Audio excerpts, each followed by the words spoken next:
Palagi kong sinasabi sa kanila na kahit gaano kadilim ang pinagdaraanan nila, magpatuloy lang sila sa paglalakad. Huwag silang susuko dahil may naghihintay pa rin na liwanag sa dulo ng kadiliman na yun.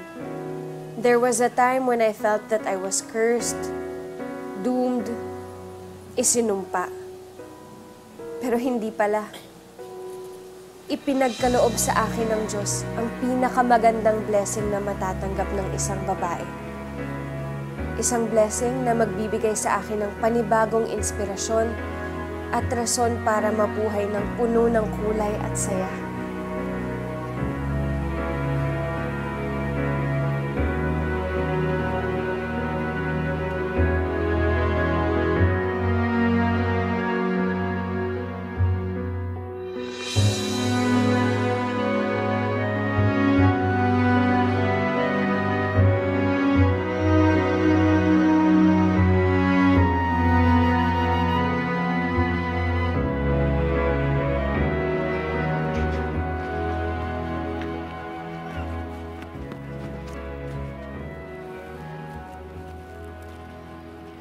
Nasaktan ka ba?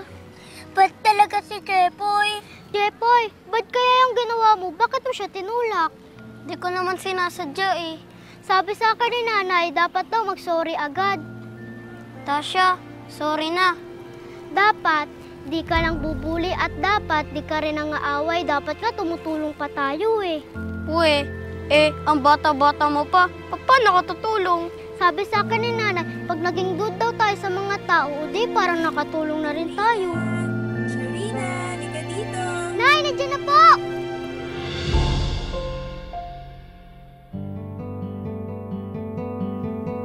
Tara na, Sharina. Dahan-dahan lang.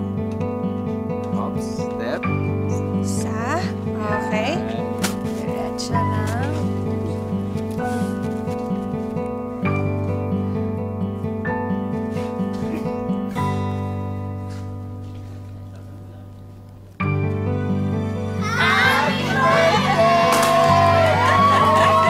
Happy birthday, anak!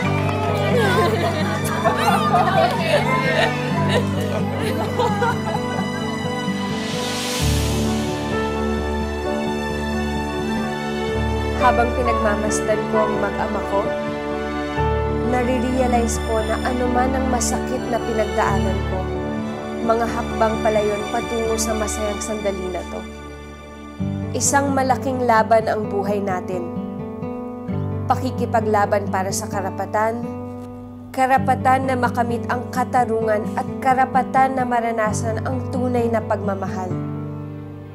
At dahil laban ito, madalas tayong nasusugatan, nasasaktan, pero hanggat nandyan ang mga taong patuloy na naniniwala, nangangarap, nagbibigay pag-asa, nagpapatatag, at higit sa lahat, nagmamahal ng walang katumbas.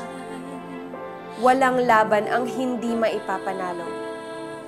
Sa huli, atin pa rin ang tagumpay.